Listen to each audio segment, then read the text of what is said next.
vient de rendre son tablier, lui, c'est le vice-premier ministre, ministre de la Justice, Célestin Toundaria Kassende. Et puis l'ancien président du Sénat, Léon Kengo Adondo, a été élevé au rang du Grand Cordon dans l'ordre national héros nationaux Kabila Lumumba. Et puis le monde entier célèbre chaque 11 juillet la journée de la population. Vous suivrez dans ce journal le message de la vice-premier ministre, ministre du Plan Élisée Mounimboué. Bienvenue à tous et merci d'être avec nous. Le chef de l'État, Félix-Antoine Tshisekedi Tshilombo, a eu la causerie morale avec le haut commandement militaire dans la salle de congrès du Palais de la Nation ce samedi 11 juillet 2020. Au cours de ces assises, le haut commandant militaire a renouvelé sa loyauté au chef de l'État, Jean-René Lobo. Koko Molicho nous en parle.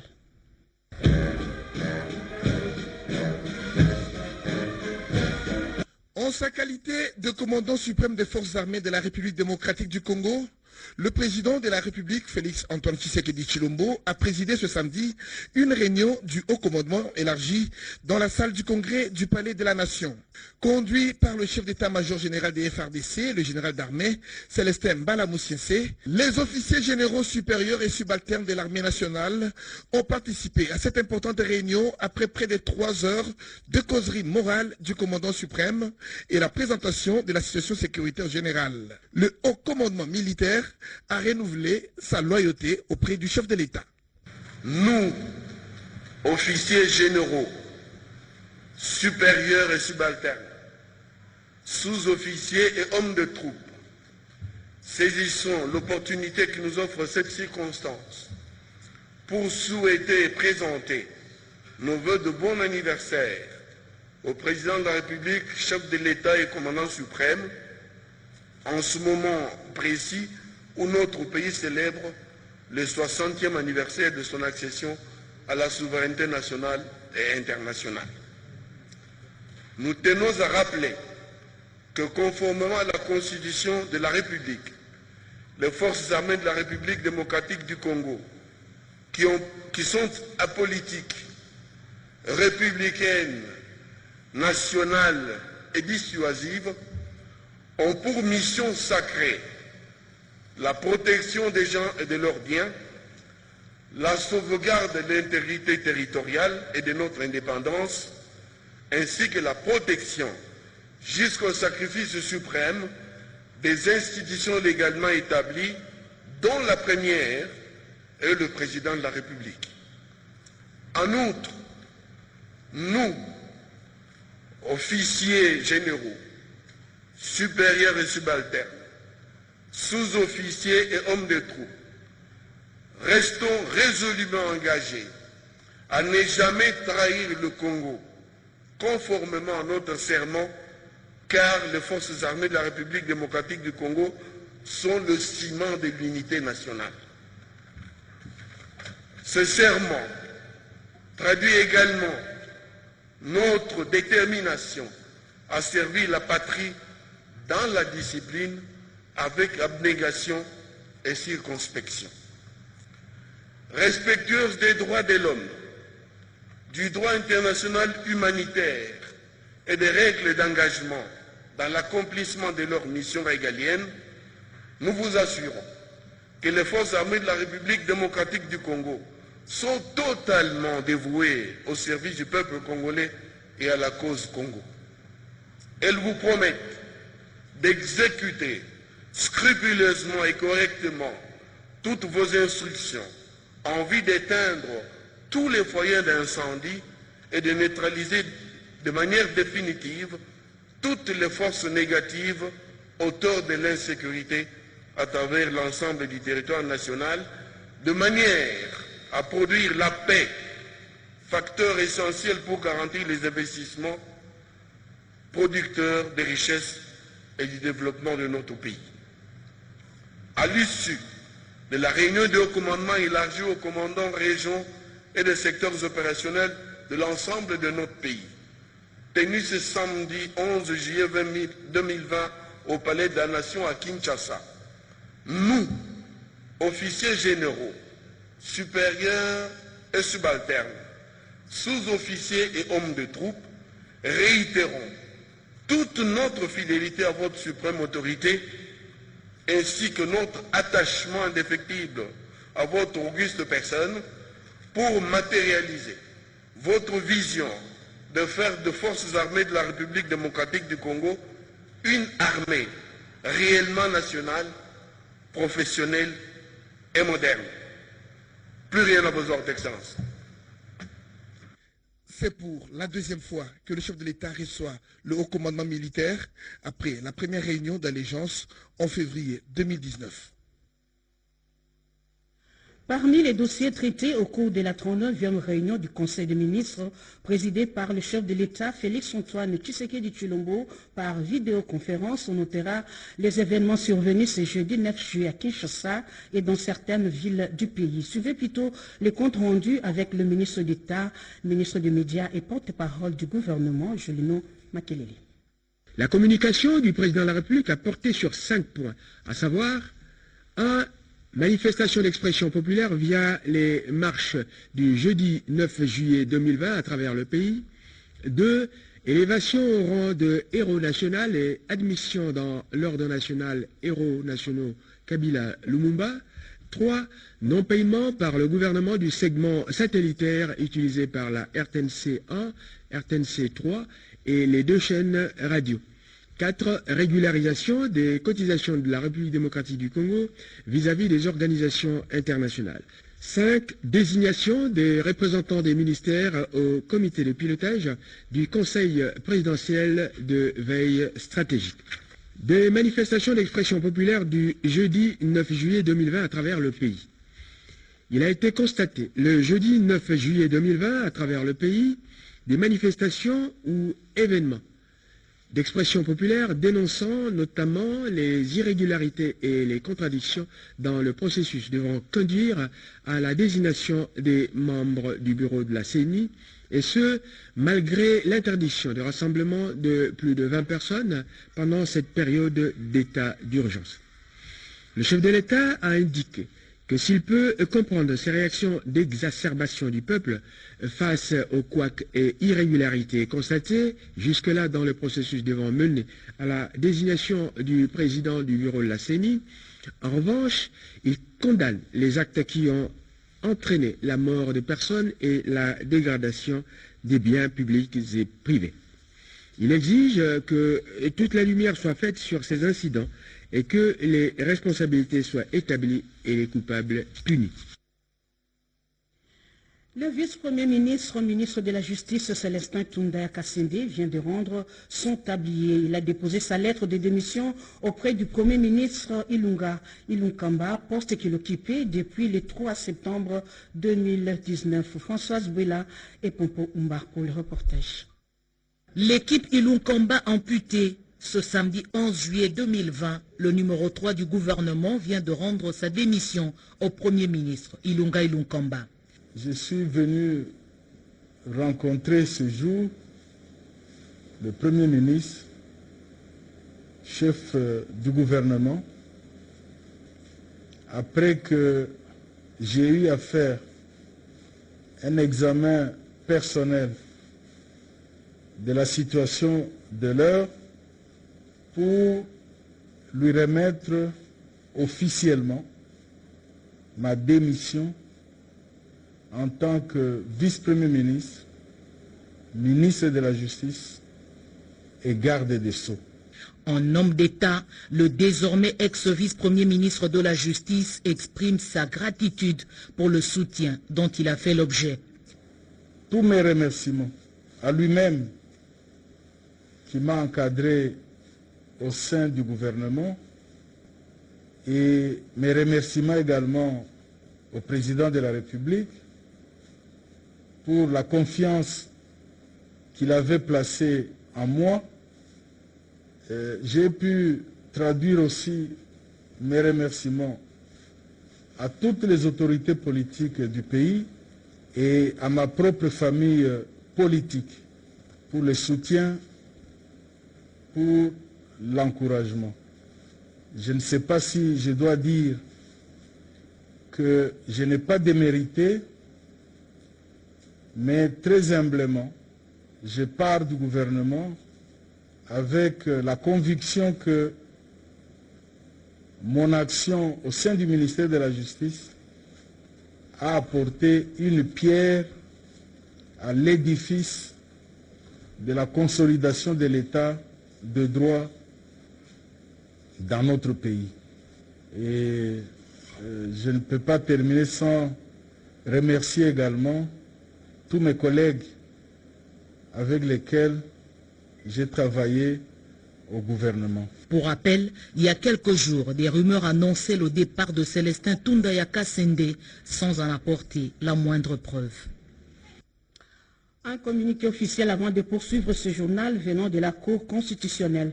Se trouvant à l'étranger, le président de la Cour constitutionnelle et du Conseil supérieur de la magistrature, M. Luamba Bindou Benoît, me charge d'informer l'opinion nationale et internationale que, contrairement aux rumeurs diffusées dans les réseaux sociaux faisant état d'une prétendue démission de ses fonctions, le président est membre de la Cour constitutionnelle.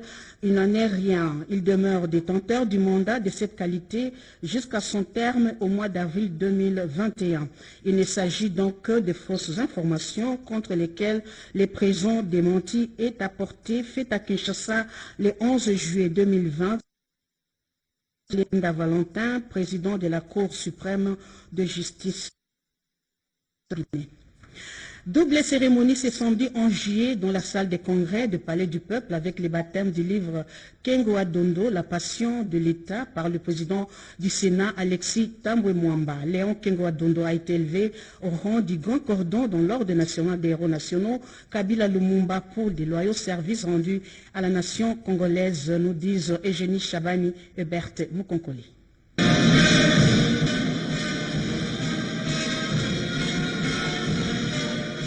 Au nom du président de la République, grand chancelier des ordres nationaux, son Excellence, Monsieur Félix Antoine Tshisekedi Tshilombo, nous vous élevons à la dignité de grand cordon de l'ordre national, héros nationaux Kabila Lumumba, pour vos mérites et éminents services rendu à la nation congolaise. Il a été décoré par les chanceliers des ordres nationaux, le général Kabulo, au cours de la cérémonie de décoration et de vernissage du livre de l'honorable Léon Kengo Adondo, le président honoraire du Sénat. Cérémonie organisée sous le haut patronage du président du Sénat, l'honorable Alexis Tambwe Mwamba, qui a porté ce livre sous les fonds baptismaux intitulé Léon Kengo Adondo, La Passion de l'État. Une façon de traduire son souci d'honorer cet homme d'État qui est son prédécesseur à la Chambre haute du Parlement, qui vient de totaliser 62 ans de vie politique marquée par l'exercice des hautes fonctions dans les trois pouvoirs régaliens de l'État, à savoir le législatif, l'exécutif et le judiciaire. Un tel parcours ne pourrait être le fait du hasard ou des malencontreux accidents du destin, mais plutôt la résultante d'un travail acharné, d'une vision de grandeur, d'un sens réel de l'État et de ses exigences. Il a tenu à lui rendre hommage de son vivant et non à titre posthume comme il est de coutume. Son parcours politique de 62 ans et le choix de l'honorable Alexis Tambwe Mwamba comme président de l'UDI et plusieurs fois ministre de son gouvernement sera gravé en lettres indélébiles pour le président du Sénat. Une carrière marquée par son credo, l'excellence et la rigueur. Auparavant, le président de la Cour d'appel, émérite ancien conseiller du président Léon Kengo Adondo, a présenté cet ouvrage qui est un testament de l'auteur de 385 pages, préfacé par Monseigneur Laurent Mosengo Passigna.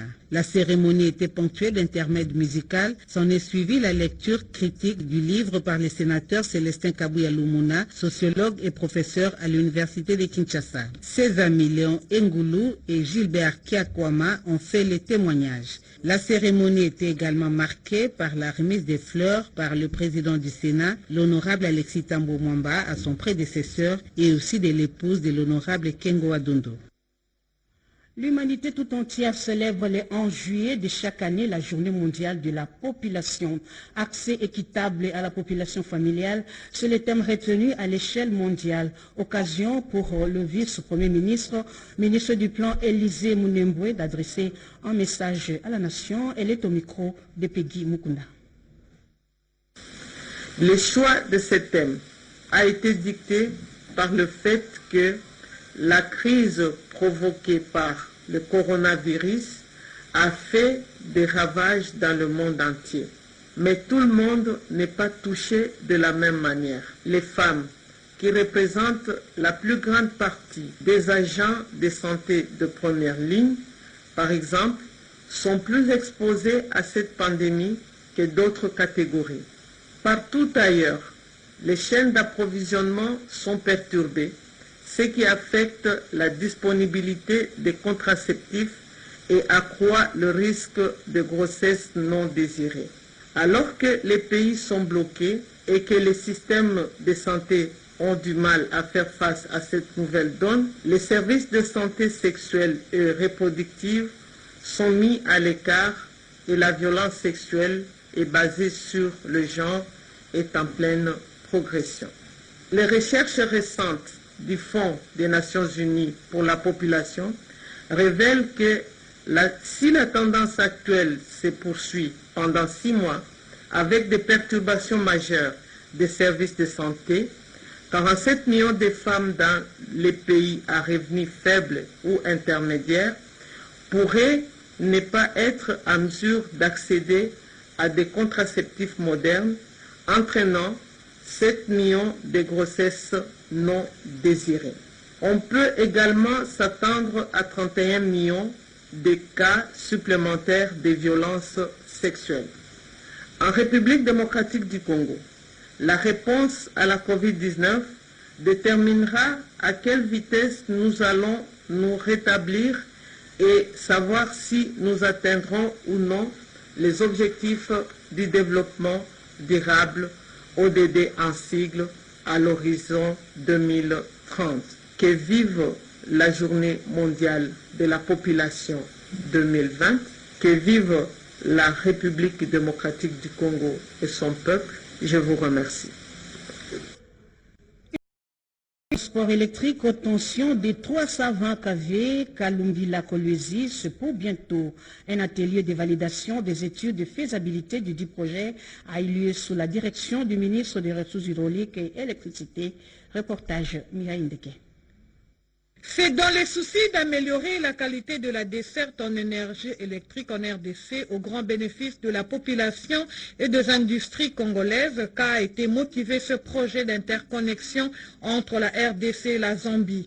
Il s'agit précisément de la ligne de transport électrique haute tension 330 kV Kalumbila Kolwezi. Cet atelier consacré à l'étude de faisabilité du dit projet a permis de lever des options sur la bonne stratégie de construction de cette ligne de transport électrique de manière rationnelle, efficace et efficiente, comme l'a indiqué le directeur du cabinet Louis Kaindo, représentant du ministre d'État en charge des ressources hydrauliques et électricité, Eustache Mouanzi Mumbembe, dans son mot d'ouverture. La stratégie gouvernementale consiste à mobiliser et promouvoir tant les initiatives publiques que celles privées dans le secteur de l'électricité, sur le fond de la diversification de l'exploitation des ressources énergétiques et des activités énergétiques, convaincus que seule la synergie de ces initiatives fait sortir la République démocratique du Congo de ce cycle performant par sous-alimentation en énergie électrique. Dans cette perspective, sous le leadership de son Excellence M.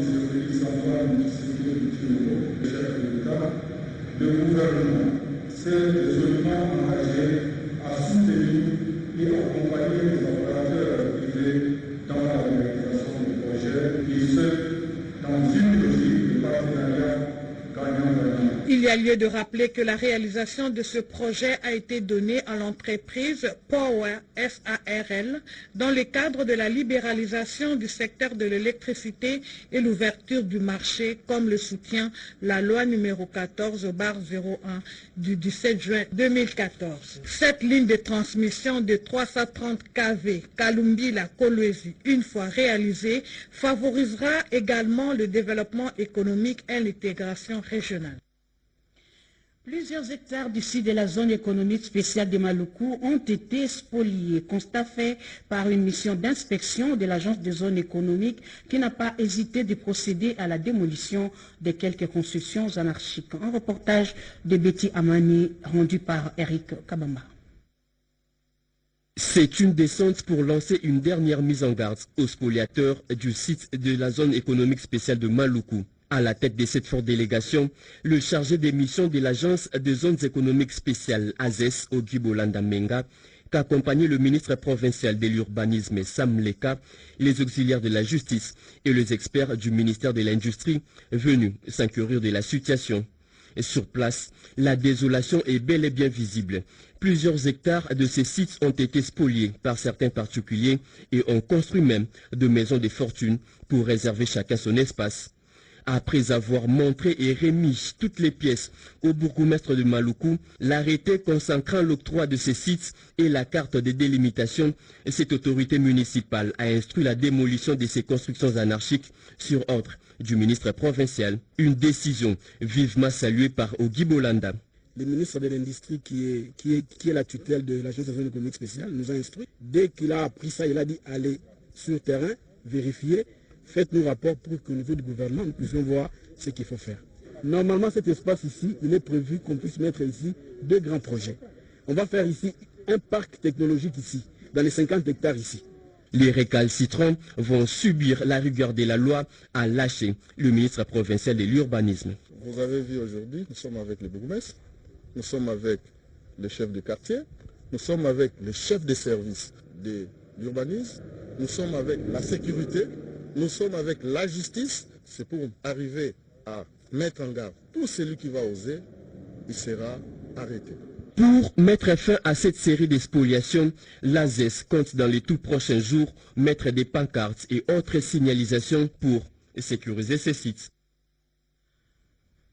Les nouvelles technologies dont l'apprentissage, les startups congolais s'investissent pour apporter leur contribution. SchoolDup, un outil Made in Congo d'enseignement à distance, a été présenté au conseiller spécial du chef de l'État en charge du numérique, Dominique Migisha. Cédric Enina nous en parle. Et ce serait-elle à la pointe de la technologie en Afrique centrale? Les initiatives des entrepreneurs jeunes du pays illustrent bien cette ascendance qui nécessite l'appui des pouvoirs publics. Ces tablettes SchoolLab contiennent toutes les leçons possibles pour faire des élèves du primaire et du secondaire des têtes bien faites. Présentés devant le conseiller spécial du chef de l'État en charge du numérique et la porte-parole adjointe du chef de l'État, ces outils vont servir à moderniser l'enseignement de base et les classes supérieures. Avec ces tablettes, ça permettra finalement d'avoir un nivellement et que tout le monde puisse accéder donc au même contenu. Donc c'est vraiment un plaisir de voir cette start-up montrer que les jeunes Congolais, les jeunes entrepreneurs peuvent réussir, peuvent trouver des partenaires financiers, des partenaires économiques et donc je ne peux que les encourager. C'est une grande avancée que le chef de l'État avait encouragée. Il croit beaucoup, en tout cas il soutient la jeunesse congolaise, il soutient ce que fait la jeunesse congolaise. Moi je me rappelle en tout cas qu'on avait été à Abuja avec un groupe de jeunes et donc il est très fier d'avoir des jeunes comme ça qui participent à apporter quelque chose dans cette société. Donc il ne faudrait pas seulement qu'il y ait une catégorie des gens à se plaindre, à dire que ça ne va pas, il y a des choses qui ne décollent pas dans ce pays, mais que tout le monde puisse savoir qu'il est responsable, que tout le monde puisse se dire qu'il a un rôle à jouer. L'objectif visé est d'en faire un outil de travail pour enseignants et élèves en vue d'établir une sorte d'interactivité à distance et le directeur général de SchoolLab, Pascal Canic, en est conscient. Chaque 11 juillet, l'Afrique tout entière célèbre la journée de lutte contre la corruption. En RDC, une matinée de sensibilisation a été organisée à l'intention des agents et fonctionnaires de l'État. Plus de détails avec Eric Kabamba. Combattre la corruption par des systèmes judiciaires efficaces et efficients, c'est autour de ce thème que l'Afrique tout entière a célébré la journée des luttes contre la corruption. Une thématique calquée expressement sur la vision ferme du président de la République, Félix Antoine Tshisekedi Tshilombo, de faire de la justice congolaise une justice indépendante. Révélation faite aux agents et fonctionnaires de l'État par le directeur général de l'OCEP, Saint-Augustin Mwendambali, au cours de cette matinée de sensibilisation, bien avant de lancer un message interpellateur à l'assistance de combattre la corruption sous toutes ses formes au sein de l'administration publique. À 70% des activités qu'il a lui-même définies. Les coordonnateurs de la coordination du changement de mentalité, Jacques Kangoudia, a appelé l'OCEP à intensifier sa lutte pour combattre les antivaleurs conformément à la vision du chef de l'État en vue de créer un nouveau type d'homme congolais. Prenant la parole à son tour, la ministre de la fonction publique, les efforts qu'entreprennent les gouvernements congolais pour bouter ces fléaux hors de la fonction publique. La cérémonie de ce jour intervient dans un contexte particulier de la pandémie à Covid-19, quelques jours après la célébration du 60e anniversaire de l'accession de notre pays à la souveraineté nationale et internationale, où tout Congolais aspire au bien-être social.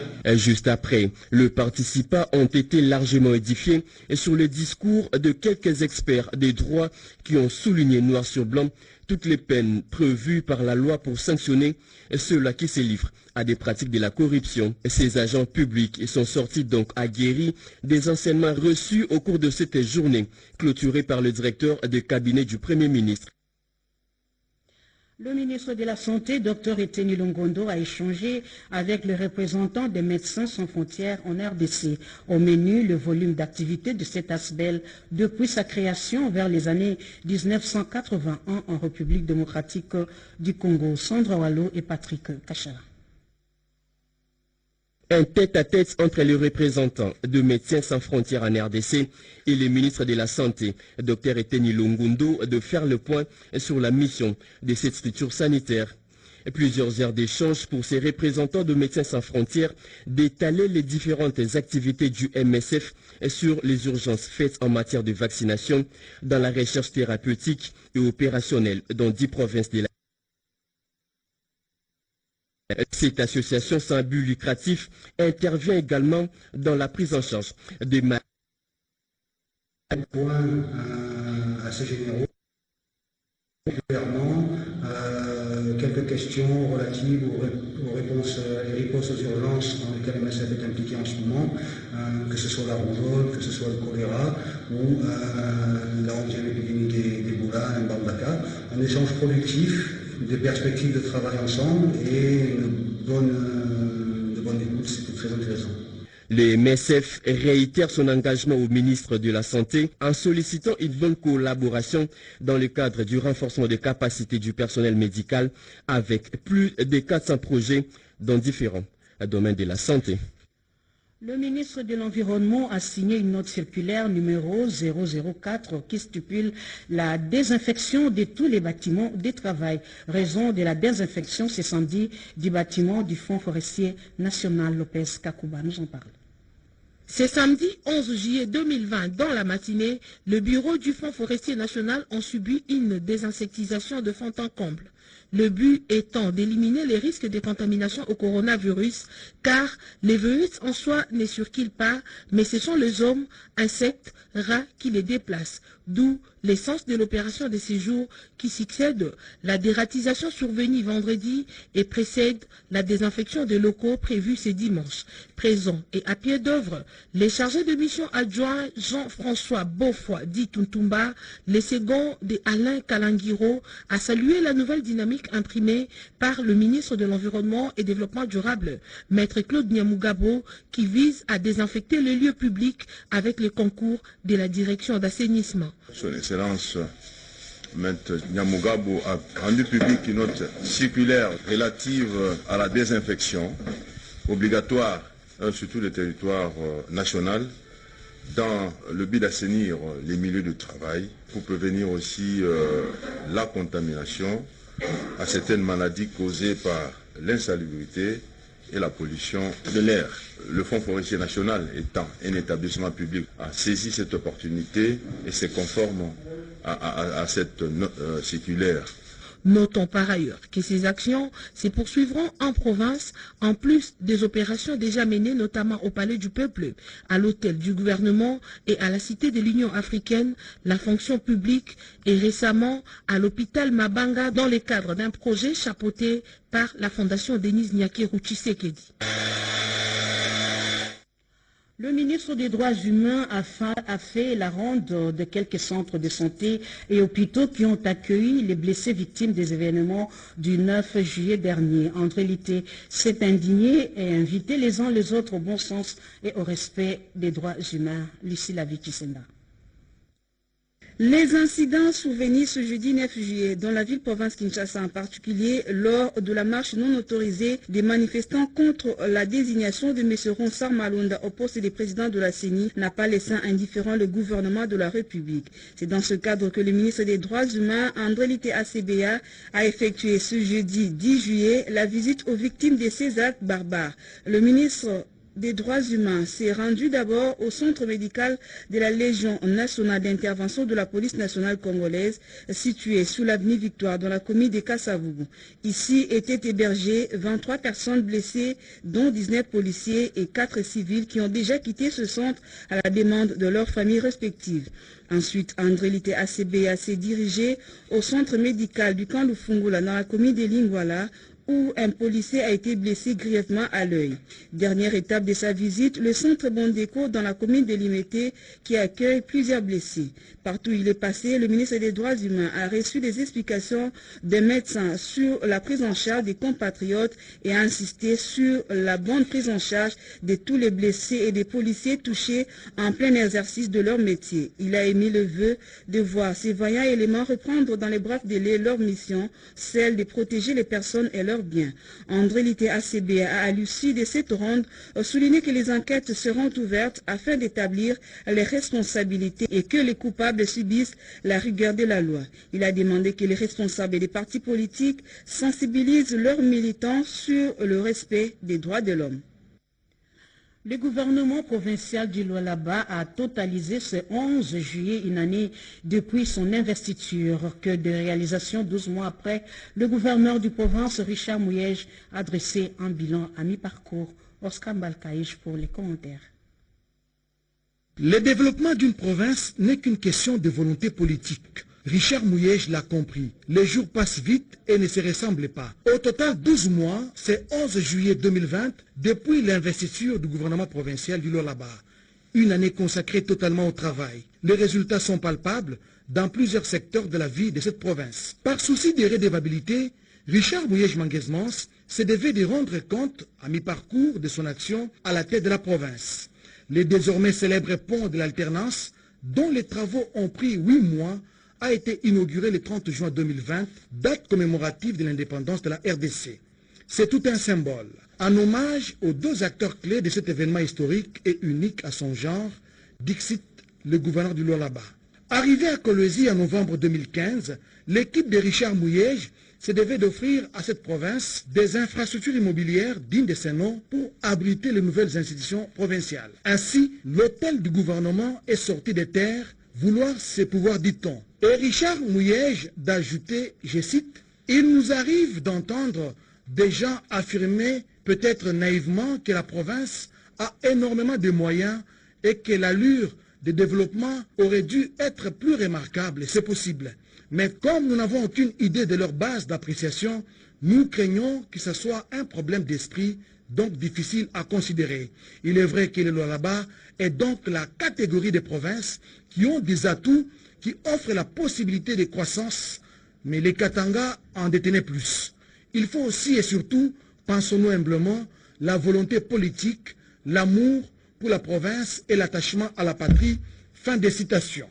D'autres ouvrages d'importance capitale sont en pleine érection. Le gouvernement provincial du Lualaba ne compte pas s'arrêter là. Les routes Kolwezi, Dilolo, Kapanga, Nguba, Lubudi, Ninchacha et Sandoa, en passant par celle des Kassaji et des communes rurales de Kisenge, figurent parmi les priorités de l'exécutif provincial.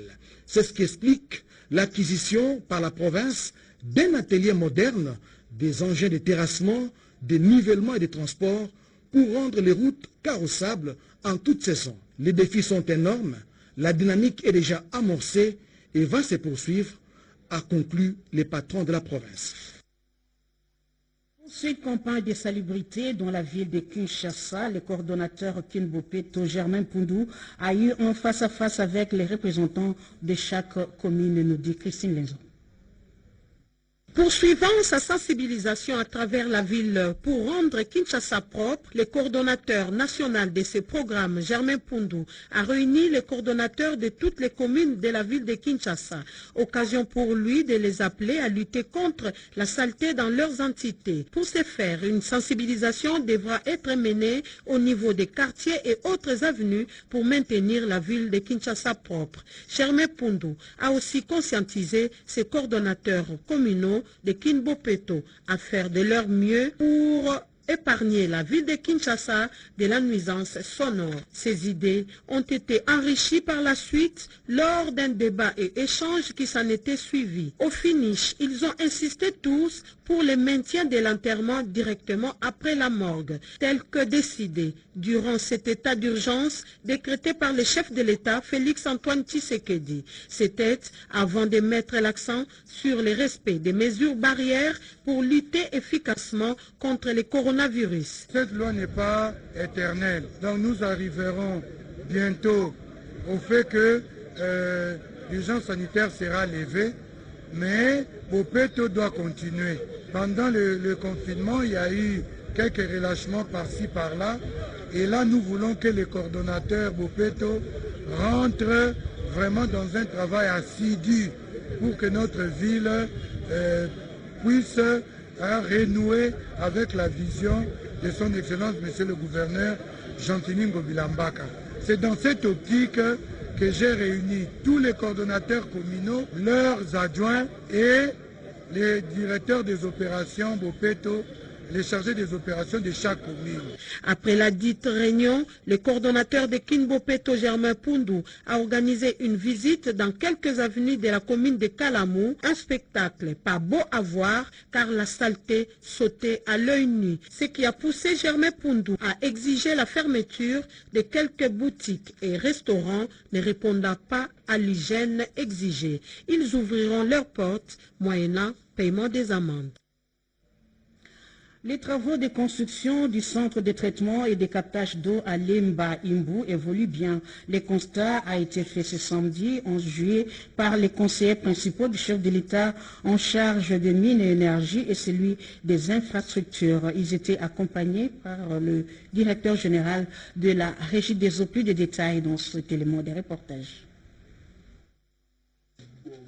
Voilà à quoi devra ressembler dans le tout prochain mois l'usine de traitement et de captage d'eau en construction sur le site Lemba Imbu. Tout est déjà sur place pour voir cet ouvrage sortir des terres. Les travaux du premier module, d'une capacité de 38 000 m3 par jour extensible à 220 000, ont débuté depuis le 1er juillet 2019 avec l'appui de partenaires sud-coréens. Les conseils principaux du chef de l'État en charge de mines et de l'énergie et celui des infrastructures qui se sont fait accompagner par le directeur général de la Régie des eaux ont visité ce samedi cette usine de traitement et de captage d'eau. Outre les explications techniques, la délégation de la présidence de la République a visité tous les compartiments du chantier. La réalisation de ce vaste projet devra améliorer à la fois le niveau des dessertes en eau et des conditions de vie, surtout sanitaires de la population, qui est souvent touchée par des maladies hydriques. Les communes de Kimbanseke, Kinseso, Matete, Njili, dans l'est de la ville, seront prioritairement desservies de cette eau. Prévus pour 33 mois, ces travaux connaissent un taux d'exécution physique de 22% sur 25 initialement prévu à ce jour. Cette visite s'est par la suite poursuivie au site de captage d'Njili, station de pompage, où devront débuter d'ici la fin de ce mois les travaux de réhabilitation et de protection des ouvrages. Financée par la Banque mondiale, cette usine comporte 3 modules ayant chacun une capacité de traitement d'eau potable de 110 000 m3 par jour. Des modules construits respectivement en 1976, 1982 et 2008. C'est à l'étape du centre de traitement d'eau de Kingabois que la grande mission d'inspection de la délégation présidentielle dans les installations de la Régie des eaux a pris fin. Avec cette visite, j'ai deux sentiments. Le premier est un sentiment d'encouragement. Je me félicite parce que, à voir l'état actuel de la Régie des eaux et de ces machines, l'équipe qui maintient ces machines à tourner sont à féliciter. Ça, c'est le premier sentiment. Le second, quand même un sentiment aussi de tristesse. À voir la capacité des eaux que nous avons à travers notre pays et que nous puissions avoir ce déficit en eau potable. Voilà, nous avons un communiqué nécrologique avant de terminer ce journal. L'Union pour la démocratie et le progrès social, UDPS Tshisekedi, a la profonde douleur d'annoncer aux combattantes et combattants ainsi qu'aux amis et connaissances le décès ce vendredi 10 juillet 2020 à Kinshasa de Madame Cécile Ntumba-Seyar, secrétaire nationale honoraire des partis.